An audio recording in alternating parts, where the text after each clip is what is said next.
Pastor Jackson was the senior pastor of Golden Crown Gospel Church, a very big church with over 10,000 members. He was married to his beautiful wife, Pastor Mrs. Angela Jackson, and they had 3 sons, Joseph, David, and Gideon. He had 3 other pastors who assisted him in running the affairs of the church.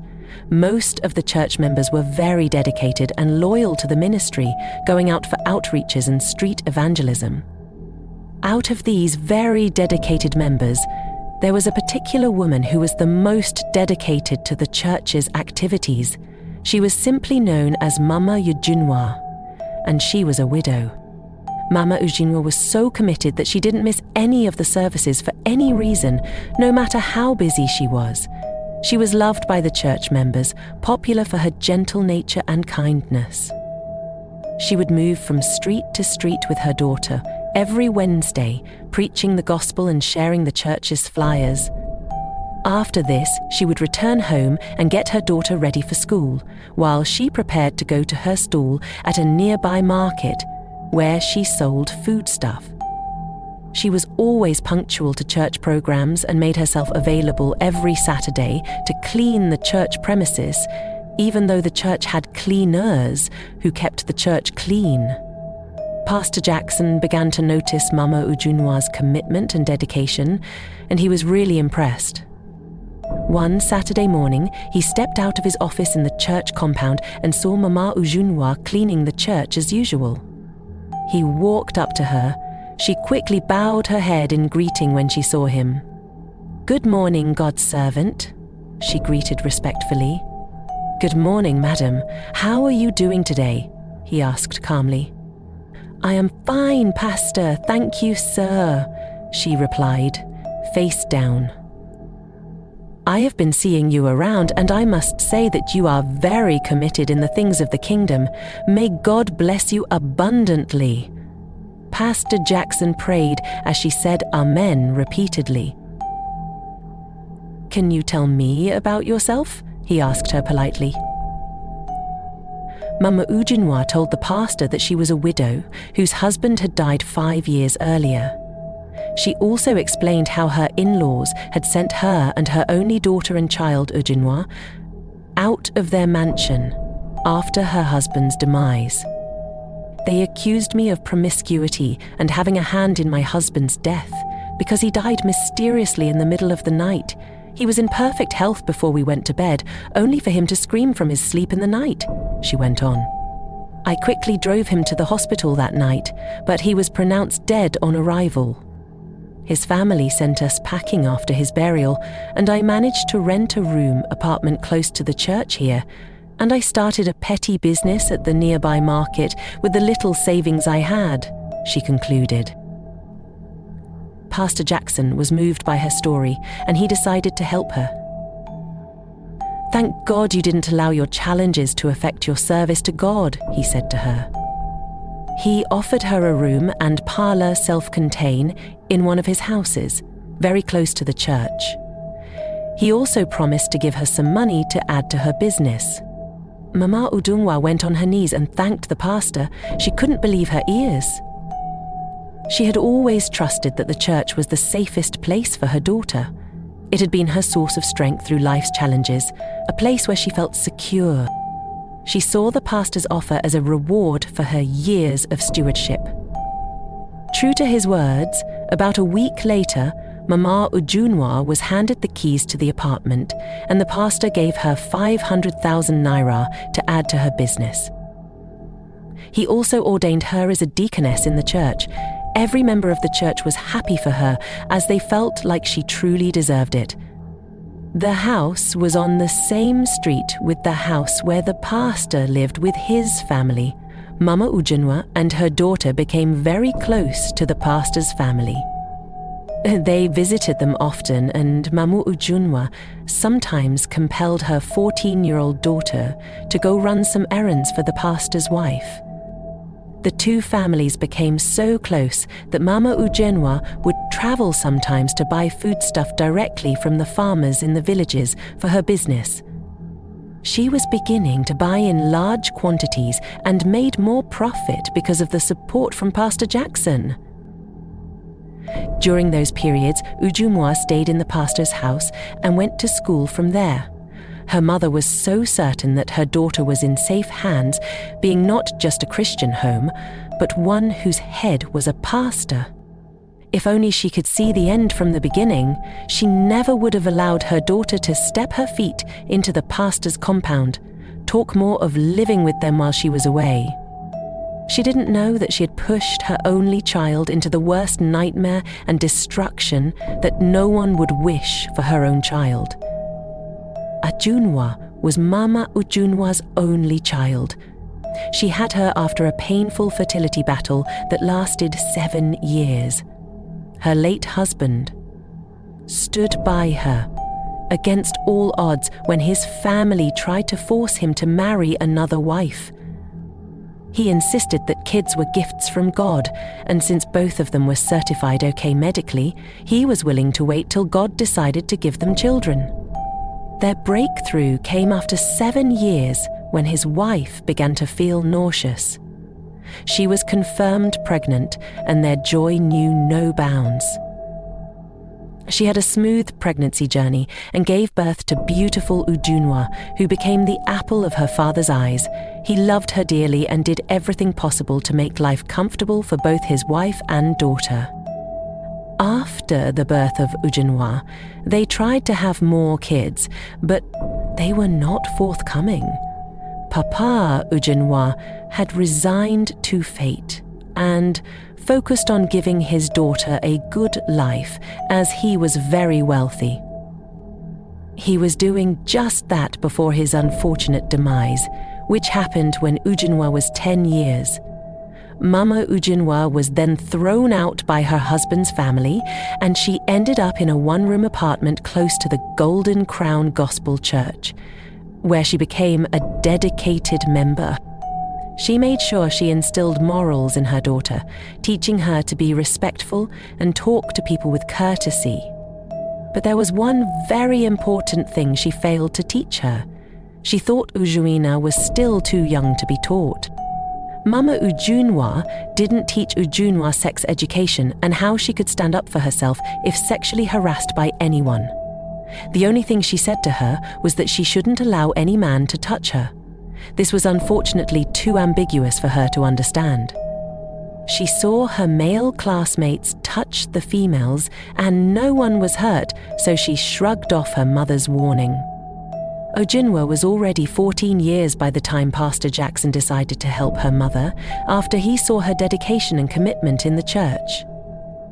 Ujunwa, who was a church girl like her mother, was full of youthful energy and was used to the rhythms of church life. Her mother continued to send her to the pastor's house to run errands for Pastor Angela. Although the pastor's wife didn't think it was necessary sending Ujunwa to run errands for her, she didn't tell her to stop, as she didn't want to hurt her or make her feel like her daughter was not welcomed in her home. On one of such occasions, when Mama Ujunwa traveled to buy farm produce directly from farmers in the village, she took longer than expected. It was holiday period and the children were all at home. In the morning, Pastor Jackson would leave home to his office at the church premises, while his wife left for her supermarket, which was located in the heart of the town. Ujunwa was usually left alone with the pastor's 3 sons, Joseph, David, and Gideon. The pastor and his wife didn't think anything could go wrong, as they felt they had taught the children enough to keep them in check. The 3 sons were all older than Ujunwa, with David being the eldest of the 3, and he was 21 years. David gained admission into the university and had spent just 1 year. Before he gained admission, Pastor Jackson and his wife were very strict with them and hardly allowed them go out at will. Their movement was triangular, home to church to school and back home. As soon as he got to school, he felt like he had gotten all the freedom he needed. He began to make friends with some terrible boys who had introduced him into several bad habits. They told him to go ahead and have a girlfriend and have sex as much as he wanted, which he had already begun back in school. He had a girlfriend with whom he slept whenever he wanted. Although he was still having doubts about the new way of life which he had just been introduced to, which was the direct opposite of his parents' teachings, when he saw Ujinwa, he decided to try things out with her. David was naturally a funny guy who had a way of making friends easily because of his friendly nature. One hot afternoon, Ujinwa was in the visitor's room, which was where she always spent the night whenever her mother was away. She was reading a short story when David knocked the door, went inside and bolted the door. Joseph and Gideon were taking a nap. He began to tell her stories about school life and how much fun there was at the university. He also told her some jokes which made her laugh so hard. Then he moved closer to her and began to touch her. Ujinwa resisted, but he calmed her down, saying he was only playing with her. After a while, he slipped his hands into her private parts. Ujinwa wanted to scream, but he covered her mouth with his other hand. He eventually had his way with her, and she began to bleed. She cried so hard and threatened to report him, but he warned her. "If you try it, I will kill you. I promise." He opened his pocket and showed her a small knife to back up his threat. Ujinwa became afraid and promised not to tell anyone. He went out and returned with a roll of tissue paper with which he asked her to clean up. Then he walked back to his room, feeling satisfied. Ujinwa was so scared that she locked herself up in her room till the pastor's wife returned in the evening. Pastor Angela noticed her change in mood and asked her what was wrong with her. "I am fine, Ma. I have been sleeping all day," she lied. "Fine then, come and join me here and let's prepare dinner," she said to Ujinwa calmly. Ujinwa joined her in the kitchen and they began to cook. While they were at it, Pastor Angela asked her again if she was sure she was okay. Ujinwa wanted to tell her exactly what happened at this point, when David walked into the kitchen and shot her a dangerous glance. "I am fine, Mummy," she replied and quickly looked away. They all had dinner later, after which they retired to bed. Ujinwa couldn't sleep that night. The event of the day kept flashing through her mind. When she closed her eyes and tried to sleep, she sat up and cried bitterly. The next day, however, she gradually began to get over the event of the previous day. David walked up to her after their parents had left. He begged her to forgive him for what he did, saying he did it because she was beautiful and that he loved her. "I forgive you, David," Ujinwa said shyly. David invited her out to the compound and they played some games with Joseph and Gideon. This further helped Ujinwa to loosen up. 3 days after David had his way with Ujinwa, he sneaked into her room again. This time, he spoke to her calmly, telling her that he wanted her to be his girlfriend. He was gentle and easy with her, and he slept with her again. This time around, Ujinwa enjoyed every bit of it. After they were done, David asked her if she enjoyed it, and she agreed. "I enjoyed it, David, and I think I would like to try it again someday," she said, smiling. David was impressed. He promised to teach her different styles that would make her enjoy it even more. Ujinwa's mother spent over a week before she returned from her trip. She returned with some very rich farm produce as gift for the pastor's family, and she thanked them for taking good care of her daughter while she was away. Looking at Udumba, when she returned, Mama Udumba's motherly instinct told her something was not right about her daughter. Ujinwa was easily carried away. She caught her daughter smiling to herself on several occasions. She asked her what was wrong. "Nothing is wrong, Mama. I am just happy to be called your daughter." "I love you," Ujinwa told her mum. Days passed and everything was good. Mama Ujinwa continued with her business and Ujinwa was always there to help out. David returned to school and bragged about his new catch to his bad friends in school, and they all praised him, also encouraging him to have more fun with his catch. Ujunwa, who was in JS2, also went back to school after the holiday. That term in school, they were taught about the reproductive system. This was how Utswawas got to understand that what she was doing with David could result in pregnancy. She had begun her period about 3 months earlier, and she remembered her mother warning her again not to let any man touch her, as she could become pregnant. Mama Ujunwa also noticed that Ujunwa, who used to feel reluctant whenever she asked her to go to the pastor's house and help out, suddenly began to ask her to allow her to visit them, even when she didn't ask her to. Mama Ujunwa still didn't see anything off about her new behavior. She was even happy. Ujunwa and David continued to have sex whenever David was around. She had gone so deep in the act that she didn't wish to stop. David made her do so many things with him, and Ujunwa obeyed all. She was really enjoying it. When she returned home to her mother, she would act like the innocent church girl that her mother was used to. David also pretended to be the calm pastor's son whenever he was in the house, but immediately he got to school, he changed completely. This act by David and Uduwa continued for months, till Uduwa turned 16. By this time, she had become addicted to it and was very much aware of the dangers involved in it. Ujunwa suddenly missed her period one particular month, and she was really scared. She confided in one of her very close friends in school, who suggested that she did a urine pregnancy test.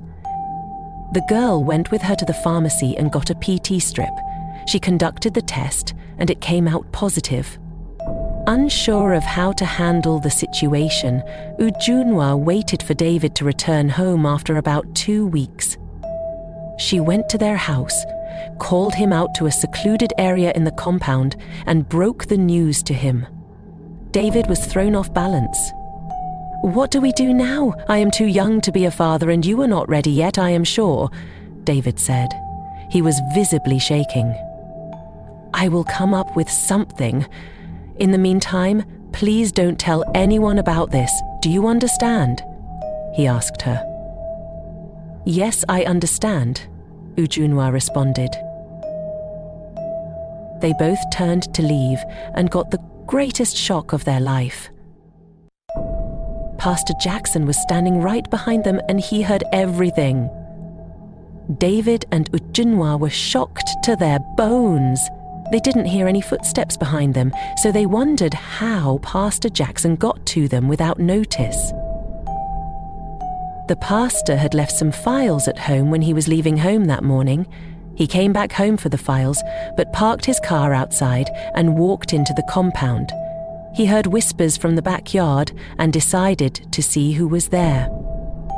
Pastor Jackson stared at them for a while without saying a word. They both began to shiver. After the while, the pastor turned and began to walk away.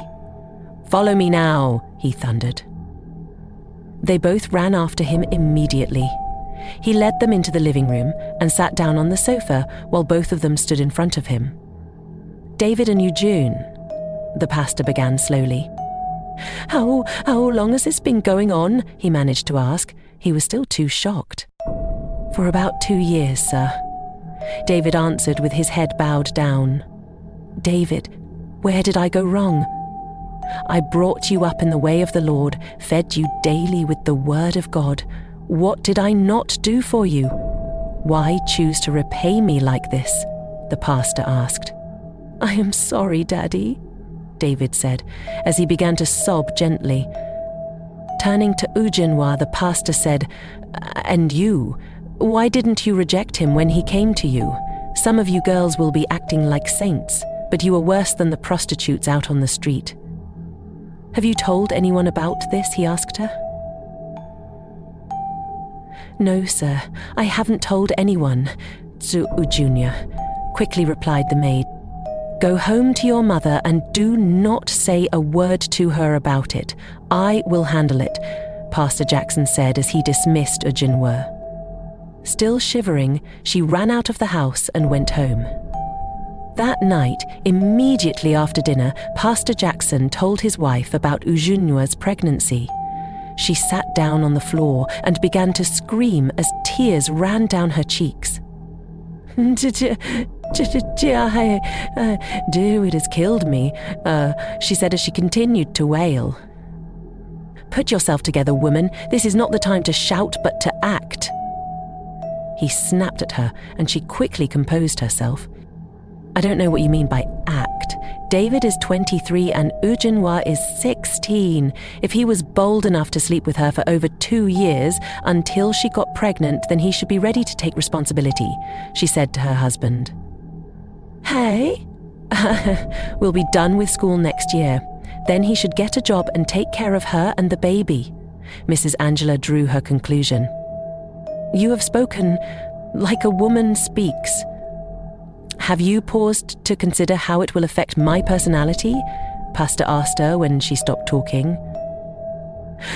I am a pastor and a mentor to many people. Married, singles, and young parents. They all see me as a role model. How do you expect them to see me if this news gets out there? He asked her. It will tarnish the reputation I spent so many years building, and I can't afford that, he concluded. Honey, I don't understand what you are driving at. Keeping the baby and letting David take responsibility is the right thing to do. Allow people to say whatever they want to say, his wife insisted. All the while, his parents were having this discussion. David was at the door eavesdropping. God forbid that I become a father at this tender age, he muttered as he left the door and returned to his room. He decided to handle the matter his own way, without letting his parents know about it. He called one of his bad friends and told him what was going on and how his mother was insisting he took responsibility. The one is a small thing now, my guy. We have flushed plenty of pregnancies for girls, his friend told him on phone. He called out some ingredients for David and asked him to mix the substance together and give Ujunwa to drink, and she would pass out the baby like a normal menstruation. David thanked him. In church on Sunday, during sermon, Pastor Jackson began to talk about parents who are very careless with the upbringing of their children. He said that some were busy trying to make money and ignored their primary responsibility as parents, which is raising godly children. He said a lot of things indirectly to Mama Ujunwa, but she didn't understand that he was talking to her, although she was touched by the sermon, and made up her mind to make amends. She didn't know that things had gone so bad. During service, David passed a note to Ujunwa, asking her to meet him at a certain location after service. At home that day, Pastor Jackson told his wife that he would invite Mama Ujunwa and reach an agreement with her to abort the baby while he paid them some money as compensation. His wife didn't like the idea and she kicked against it. They were unable to reach an agreement on that day. Ujunwa met David at the agreed location and he gave her the substance which he had already mixed together like his friend had explained.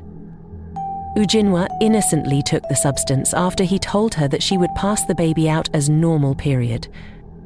Little did she know what she had done to herself.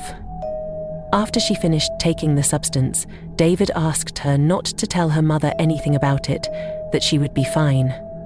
Ujunwa was just a naive girl, and David knew this and was taking advantage of it. He made her promise not to tell her mother, after which she went back home. When she got home, her mother called her and sat her down. She had been sober since she left the service that morning. She felt like the preaching was really for her. She had gotten so busy trying to make money to cater for herself and her daughter that she completely forgot to pay close attention to her daughter. Ujunwa, my daughter, first of all, I want to thank you for being a good girl and for not putting me to shame and making my enemies laugh at me, she began. I know your father's family do not want anything good to come out of us. but God will put them to shame. I also want to beg you to forgive me for not being available and in your life like I should. I was only trying to make ends meet and give us a better life. Please forgive me, my daughter. And I promise that from now on, I will create more time for a mother-daughter bond. I won't be traveling to buy goods anymore. I have made arrangements on how the goods will be sent to me, while I simply just transfer money to them, she concluded, while giving Ujunwa a gentle pat on her back. Then she asked Ujunwa if there was anything she wanted to talk to her about. Ujunwa thought for a while and said she had nothing to tell her mother. Feel free to talk to me, my baby. Ideally, I should be your best friend. Don't hide anything from Mummy, okay? She told her. Okay, Mummy, Ujunwa responded. Then, her mother asked her to go into the kitchen and make some food for them, which she did. They had lunch that afternoon and also dinner later that night. After dinner, she told Ujunwa some nice African folk tales. It was a happy moment for Ujunwa. The last time her mother told her stories was just before her father's demise. She didn't realize how much she had missed it until that night. She begged her mother to always tell her such lovely stories, and her mother promised to do so. Then they went to bed. Ujunwa suddenly screamed from her sleep in the middle of the night, squeezing her stomach and rolling on the floor in pain. Her mother jumped up and asked her what was wrong with her. I feel very severe pain in my tummy, Mummy. Yeah, she screamed even louder. Mama Ujunwa became confused. Could it be the food they ate, she wondered? But they both ate the food and she was doing fine. Did you eat anything outside the food we both ate in this house? She asked her daughter, looking confused. No, Mummy, Ujunwa managed to respond as she continued to roll on the ground in pain. Suddenly, she began to bleed. In a matter of minutes, the whole floor was filled with blood. At this point, the pain had become unbearable. Ujunwa began to spill the beans. She told her mother how David, the pastor's son, had his way with her and how they kept having sex until she became pregnant. He gave me a substance to drink this afternoon, saying it will flush out the baby, she added. Jesus, Ujunwa finished me. Mama Ujunwa screamed as she began to wail. She ran out of her house and alerted her neighbor who had a car. The man was kind enough to take them to the hospital that night. The doctor on duty demanded a deposit before they could commence treatment, after they ran a scan on her. He said that Ujunwa's womb was ruptured and that urgent surgery was needed to save her life. Thankfully, Mama Ujunwa had some money with which she was planning to restock. She quickly made the transfer and Ujunwa was rolled into the theatre. The surgery lasted for over an hour. That was the longest 1 hour Mama Ujunwa ever had in her entire life. She continued to cry uncontrollably, begging God to have mercy on her and not render her childless in her old age. Dear God, I know I have been very careless with my parental duties. Please, I beg you to have mercy on my poor child. I take all the blame. I failed as a parent. Please give me one more chance to make things right, she prayed, as she continued to pace up and down the corridor of the hospital. Then the doctor finally came out. The look on his face nearly made Mama Ujunwa collapse. Doctor, how is my daughter? Mama Ujunwa asked, looking anxious. The doctor stared at her for a while, then he turned, facing his office. Come with me to my office, Ma, he told her without looking back. Doctor, whatever it is, please tell me here and now. I will take it in good faith, Mama Ujunwa blurted out, stopping the doctor. He turned to face her and wanted to say something, but Mama Ujunwa interrupted him. Was the surgery successful? Were there complications? Please tell me, doctor. Tell me everything went fine, Mama Ujunwa said, looking so restless. I am a widow, and that girl is my life. She is my only child. She is the one I am living for. If anything happens to her, I will die, Mama Ujunwa added as she broke down in tears, thinking that the worst had happened. The surgery was successful, the doctor said, jolting her to her feet. She began to dance and sing praises to God, while the doctor watched her in amusement. God of the widow and God of the fatherless, thank you for coming through for me. I will serve you forever, she sang. She was about moving her dancing steps to another gear when the doctor gave her a gentle tap. Madam, I asked you to come with me to the office because there is more, he said to her. She lost a lot of blood already, and she would need to be transfused as soon as possible. Her PCV is very low, he added. He called a nurse and asked her to go with Mama Ujunwa to the lab to get the result for Ujunwa's blood test so she could get blood. Go to the blood bank after getting the test result and get 2 pints of blood for a start. After the transfusion, I will tell you other things you need to know, he added. Mama Ujunwa thanked him and hurriedly left for the lab. She did exactly as she was told, and soon Ujunwa was moved to a private ward and they began to transfuse Ujunwa. Mama Ujunwa was allowed to go in and see her daughter, but was warned strictly not to make noise. She sat by Ujunwa's bed and began to sob softly when she saw how helpless her daughter looked. Again, she began to blame herself for being careless. She prayed to God to grant her daughter speedy recovery. I do not take this second chance for granted, Lord. I will be a better mother going forward, she muttered. More than anything, Mama Ujunwa wished her daughter would at least wake up and talk to her, but Ujunwa slept throughout. By morning, she went home to clean up and to prepare some food. She also made pap, hoping that by the time she got to the hospital, Ujunwa would be awake and able to take a little. When she got back to the hospital, Ujunwa was awake and transfusion had been completed. Mama Ujunwa hugged her daughter and apologized to her. She admitted she had a larger share of the blame. Ujunwa also apologized to her mother and promised to do better from then. The doctor entered to check on Ujunwa. He told Mama Ujunwa not to feed her yet.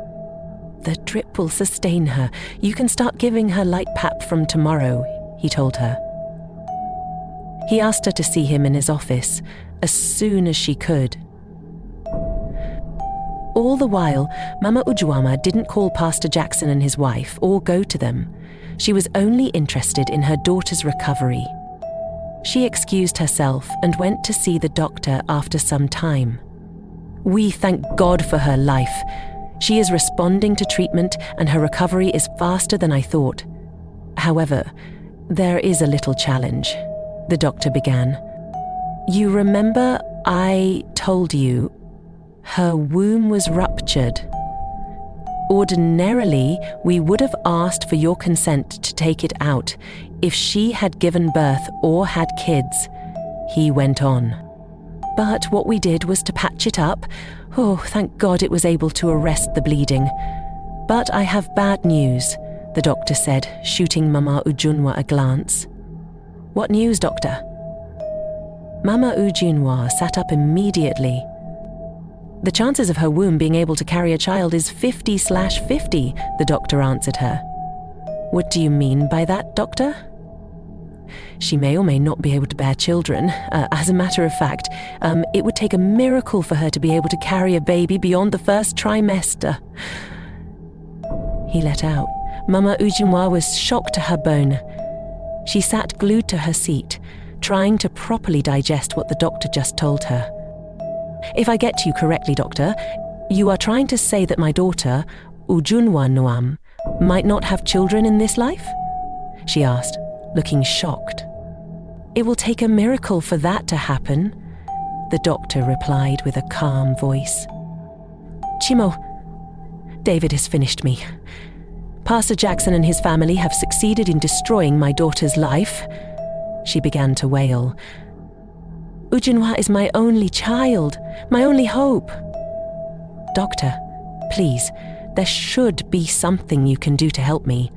Mama Ujunwa pleaded with the doctor in tears. I am sorry, Ma, but there is nothing we can do. She still has her uterus. She can still have children. There is nothing God cannot do, he answered her. I am only informing you of her situation. I am a Christian, and I believe in miracles.